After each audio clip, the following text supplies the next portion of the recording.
Hello students, in the last lecture we discussed what is the meaning of transpose of a matrix और उसमें हमने कुछ properties को discuss किया था कि जो मैट्रिक्स अगर सपोज कोई मैट्रिक्स है ए ट्रांसपोज को हम ए ट्रांसपोज से रिप्रेजेंट करते हैं ए इस तरीके से ए प्राइम से। और उस केस में हमने डिस्कस किया था कि मैट्रिक्स के ट्रांसपोज का ट्रांसपोज मैट्रिक्स के इक्वल होता है। फिर हमने डिस्कस किया था कि अगर हम कोई दो मैट्रिक्स लेते हैं ऐड करके ट्रांसपोज लेते हैं या ट्रांसपोज लेकर के ऐड करते हैं तो दोनों में कोई भी डिफरेंस नहीं होता। और एक रिवर्सल लॉ हमने किया था कि अगर हमारे पास सपोज दो मैट्रिसेस हैं ए और बी और ए को बी से मल्टीप्लाई करते हैं और फिर इसका ट्रांसपोज लेते हैं या फिर पहले बी का ट्रांसपोज लेके बाद में ए का ट्रांसपोज लेके दोनों को मल्टीप्लाई करते हैं, then in this case also the identity is same, ये identity हमें मिलेगी। so in this case the result will be the same। इसके बाद यहाँ पे मैंने आपको कुछ क्वेश्चंस भी दिए थे इसके जो रिगार्डिंग सॉल्व करने के लिए। अभी हम symmetric and skew symmetric matrices क्या होती हैं उसके बारे में डिस्कस करेंगे। जो सिमेट्रिक मैट्रिक्स है या स्क्यू सिमेट्रिक मैट्रिक्स है, कोई मैट्रिक्स सिमेट्रिक या स्क्यू सिमेट्रिक होगी उसके लिए पहली कंडीशन ये है कि उस मैट्रिक्स का स्क्वायर मैट्रिक्स होना ज़रूरी है। मान लो ए कोई मैट्रिक्स है तो इसको सिमेट्रिक मैट्रिक्स होने के लिए पहले ये स्क्वायर मैट्रिक्स होनी चाहिए। तो ए मान लो कि स्क्वायर मैट्रिक्स है हमारे पास which is in general form it is given as A I J, where यहाँ पे उनकी साइज़ क्या होगा, साइज़ इसका अगर m रोज़ हैं तो m ही कॉलम्स होंगी। तो ये अंडरस्टूड होगा स्क्वायर मैट्रिक्स में m बाय m, ये अगर m है तो m होगा, अगर n है तो n होगा। m रोज़ हैं तो m कॉलम्स होंगी। तो इस साइज़ की मान लो कोई हमारे पास यहाँ पे स्क्वायर मैट्रिक्स है, उसको हम सिमेट्रिक मैट्रिक्स कब कहेंगे, इफ़ ए आई जे, जो ए आई जेथ एंट्री है, मतलब जो एंट्री ith रो और jth कॉलम में है वो jth कॉलम और jth रो और ith कॉलम की एंट्री के इक्वल है। अगर ये कंडीशन होल्ड होती है इस केस में फॉर ऑल, यहाँ पे आप लिखोगे आई एन जे, अगर ये कंडीशन होल्ड होती है then we say that A is symmetric matrix. अपने लिखते हैं this is the symmetric matrix. जैसे फॉर एग्जांपल हम एक एग्जांपल ले लेते हैं, ये वाली एग्जांपल 1 2, यहाँ पे हम लिख लेते हैं सपोज 2 and 3। अब आप इस केस में देखिए ये एंट्री 1 1 पोजीशन पे है, यहाँ पे A11 क्या है वो 1 है। अगर हम 1 1 को इंटरचेंज कर दें तब भी A11 ही रहेगा, मतलब ये कंडीशन सेटिस्फाई होती है। अगर हम यहाँ पे 1 2 पोजीशन की एंट्री देखें वो कितनी है 2 है, और 2 1 पोजीशन की एंट्री ये है, मतलब 2 1 पोजीशन पे जो एंट्री है वो भी सेम है, मतलब A12 A21 के इक्वल है। सिमिलरली जो A22 पोजीशन की एंट्री है डायगोनल एंट्रीज एक्चुअल में उसके लिए तो ये कंडीशन फुलफिल होगी हमेशा, क्योंकि डायगोनल एंट्रीज के लिए आई और जे की वैल्यू सेम रहेगी। तो वो ट्रिवली वो एंट्रीज के लिए ये वाली जो आइडेंटिटी है वो होल्ड होगी। तो A22 is 3 which is same as A22, वो तो होगा ही होगा इन दो केसेस में। मेन ये दो एंट्रीज के ऊपर इस पर्टिकुलर केस में डिपेंड करेगा। आप देख सकते हो कि 1 2 पोजीशन की एंट्री 2 1 पोजीशन की एंट्री के इक्वल है। तो दिस मीन्स मतलब ये जो हमारे पास आइडेंटिटी है वो होल्ड होती है। So this mean this is the symmetric matrix. Symmetric matrix या पहचान इस तरीके से भी कर सकते हो कि जो डायगोनल एलिमेंट्स हैं, जो प्रिंसिपल डायगोनल है मैट्रिक्स का, उसके अबाउट अगर जो एंट्रीज हैं ये जो उसके अबाउट ऊपर वाली एंट्रीज और नीचे वाली एंट्रीज जो हैं वो आपस में मिरर इमेज अगर उनकी बनती है दे आर सिमेट्रिक। आप यहाँ पे देखिए इस डायगोनल के ऊपर वाली एंट्रीज सिर्फ एक ही एंट्री है 2, नीचे भी सिर्फ 2 है, I mean which means they are symmetric. So this means this is the symmetric matrix. एक और एग्जांपल ले लेते हैं। Suppose we are given this matrix 1 2 3 2 3 4 7 and here we write 5 और यहाँ पे भी 5। अब इस केस में आप देखिए ये डायगोनल है, डायगोनल के ऊपर जो एंट्रीज़ हैं और नीचे जो एंट्रीज़ हैं वो आपस में इस डायगोनल के अबाउट ये मिरर इमेज हैं एक दूसरे की। तो यहीं से आपको पता लग जाएगा कि ये सिमेट्रिक मैट्रिक्स है। विद प्रैक्टिस आप जो है इसको देख पाएंगे। अगर हमने मैथमेटिकली देखना है, मैथमेटिकली ये क्लियर है कि जो डायगोनल एंट्रीज हैं वो तो ट्रिवियली इक्वल हैं, तो उनको चेक करने की ज़रूरत नहीं है, क्योंकि A11 पोजीशन पे वो सेम ही रहनी है, A22 पोजीशन सेम रहेगी, A33 पोजीशन सेम रहेगी। मेन हमने इन एंट्रीज को, नॉन डायगोनल एंट्रीज को हमने देखना है कि उनके लिए कंडीशन फुलफिल होती है या नहीं।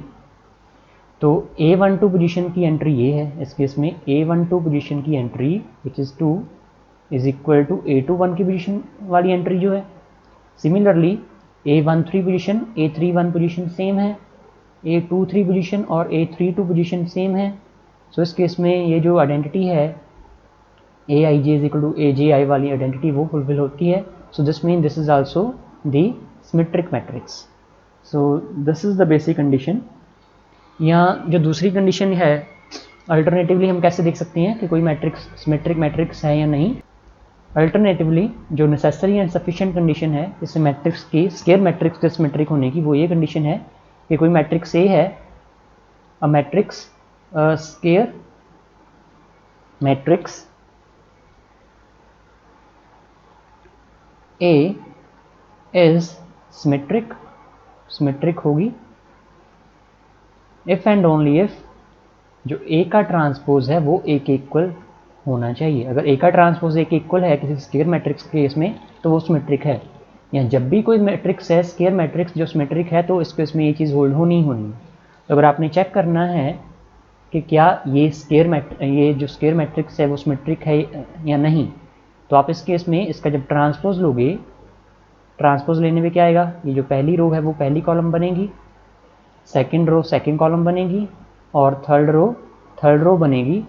और आप यहाँ पे देख सकते हो कि जो ये केस है इस केस में ए मैट्रिक्स ए के ट्रांसपोज के इक्वल है।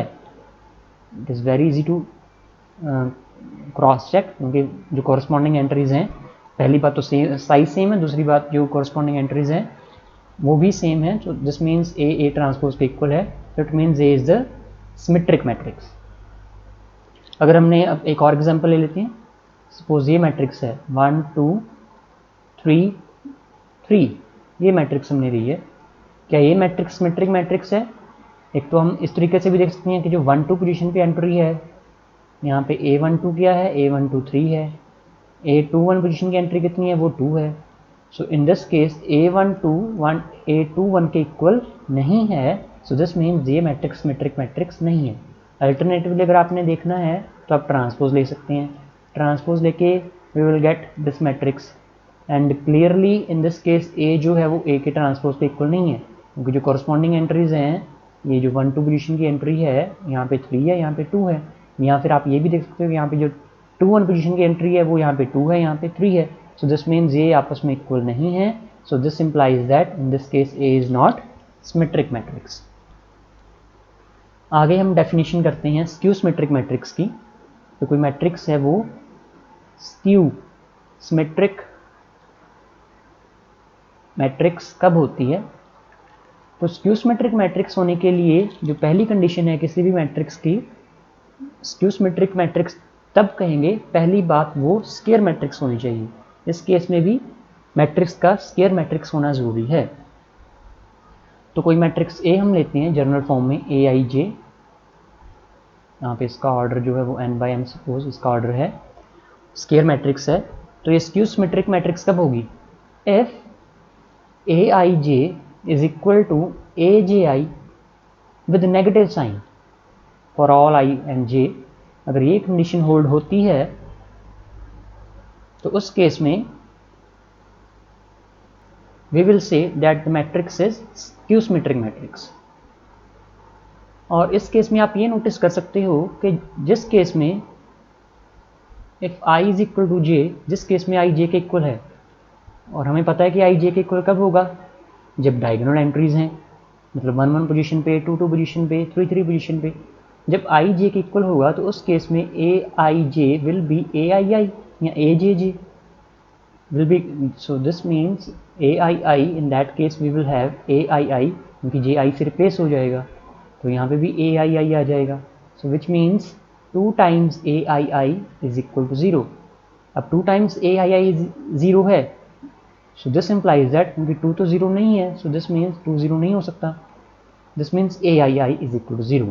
तो इसका मतलब क्या है, दिस इम्प्लाइज दैट कि जो स्क्यू सिमेट्रिक मैट्रिक्स होती है, इन स्क्यू सिमेट्रिक मैट्रिसेस या मैट्रिक्स, जो डायगोनल एंट्रीज हैं, डायगोनल एंट्रीज मस्ट बी 0, वो पक्का 0 होंगी, क्योंकि ये जो मेन कंडीशन है, इस कंडीशन के अकॉर्डिंग ए आई आई 0 होना चाहिए।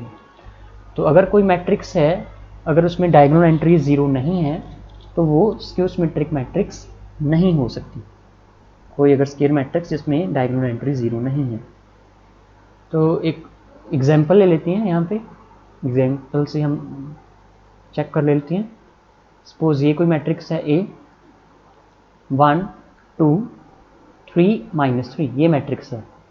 अब इसमें हम अगर देखें, A12 पोजीशन पे जो एंट्री है वो 3 है, A21 पोजीशन पे जो एंट्री है वो -3 है, मतलब A12 जो है वो नेगेटिव ऑफ A21 है। लेकिन मतलब ये तो क्लियर है, लेकिन A11 पोजीशन पे जो एंट्री है, क्योंकि अभी हमने ये डिस्कस किया कि AIJ जो है वो नेगेटिव ऑफ AGI होना चाहिए। इन पर्टिकुलर डायगोनल एंट्रीज क्या होनी चाहिए, वो 0 होनी चाहिए। यहाँ पे ऑल्दो नॉन डायगोनल एंट्रीज के लिए ये कंडीशन होल्ड हो रही है, लेकिन डायगोनल एंट्रीज 0 नहीं है, क्योंकि डायगोनल एंट्री जैसे A11 है वो कितनी 1 है, which is not equal to -A11, क्योंकि यहाँ पे ऑब्वियसली ये चीज़ नहीं होल्ड हो सकती। ये चीज़ कब होल्ड होगी, अगर A11 0, अभी हमने देखा है। तो क्लियरली ये मैट्रिक्स जो है वो स्क्यू सिमेट्रिक मैट्रिक्स नहीं है। अगर हम यहाँ पे 0, सपोज यहाँ पे 0 होता और यहाँ पे भी 0 होता, तब जो कंडीशन है, क्योंकि डायगोनल एंट्री 0 है और ये कंडीशन फुलफिल हो रही है बाकी एंट्रीज के लिए, जो ये वाली कंडीशन है AIJ is equal to AGI, मतलब सभी एक्चुअल में सभी एंट्रीज के लिए कंडीशन होल्ड होती है। So this mean this is the skew symmetric matrix. ऐसे ही अगर हम 3x3 मैट्रिक्स की बात करें, तो जैसे ये मैट्रिक्स है 1 2 3, सॉरी 1 तो नहीं आएगा, अगर स्क्यू सिमेट्रिक मैट्रिक्स एग्जांपल लेनी है, डायगोनल एंट्रीज में 0 ही आएगा। और यहाँ पे सपोज है -4, यहाँ पे -2 है, -3 है, here we have 4, so this is also an example of skew symmetric matrix। और अगर इसको हमने चेक करना है, इसका जो अनदर वे है स्क्यू सिमेट्रिक मैट्रिक्स का चेक करने के लिए, जैसे कि हमने देखा था कि जो सिमेट्रिक मैट्रिक्स है वो, जैसे सिमेट्रिक मैट्रिक्स के केस में अगर B कोई सिमेट्रिक मैट्रिक्स है तो उस केस में B का ट्रांसपोज B के इक्वल होगा। सिमिलरली अगर कोई स्क्यू सिमेट्रिक मैट्रिक्स है, अगर A कोई स्क्यू सिमेट्रिक मैट्रिक्स है तो उसका ट्रांसपोज -A होगा। मतलब ऐसी मैट्रिक्स ऐसी स्क्वायर मैट्रिक्स जिसका ट्रांसपोज नेगेटिव ऑफ A आता है तो वो पक्का स्क्यू सिमेट्रिक मैट्रिक्स होगी। ये अल्टरनेटिव वे से भी आप इसको चेक कर सकते हो कि कोई मैट्रिक्स स्क्यू सिमेट्रिक मैट्रिक्स है या नहीं। This is the necessary and the sufficient condition. ऐसे फॉर एग्जांपल इसी केस में हम देख लेते हैं, ये मैट्रिक्स है, इस केस में जब हम इसका ट्रांसपोज लेंगे, इस मैट्रिक्स का ट्रांसपोज क्या आ जाएगा, जो रोज़ हैं वो कॉलम्स में, रोज़ और कॉलम्स को हम इंटरचेंज करेंगे। यहाँ पे 3 -4 0, ट्रांसपोज ये आ गया। क्लियरली ट्रांसपोज जो है ए का वो एक इक्वल नहीं है, लेकिन जब हम ट्रांसपोज में से नेगेटिव साइन को बाहर ले लेंगे, नेगेटिव साइन का मतलब है कि -1 हमने बाहर ली है, सो -1 के साथ ये स्केलर मल्टीप्लिकेशन है बेसिकली। तो यहाँ पे 0 2 3 2 विद नेगेटिव साइन 0 -4 -3 4 0, हमारे पास ये एंट्रीज रह जाएंगी, ये एक्सप्रेशन बचेगा। So which is clearly negative of A. आप यहाँ से चेक कर सकते हो, ये था नेगेटिव ऑफ ये, this is basically A matrix हमें मिल गई है। So in this case we है जो ट्रांसपोज है ए का वो -A के इक्वल है। So this implies that A is skew symmetric matrix. ये जो है वो स्क्यू सिमेट्रिक मैट्रिक्स है। इसके रिगार्डिंग जो एग्जांपल्स हैं वो मैं आपको इसके अलग से असाइनमेंट दे दूंगा ट्राई करने के लिए। और नेक्स्ट टॉपिक हम जो है वो अगले लेक्चर में डिस्कस करेंगे। Thank you.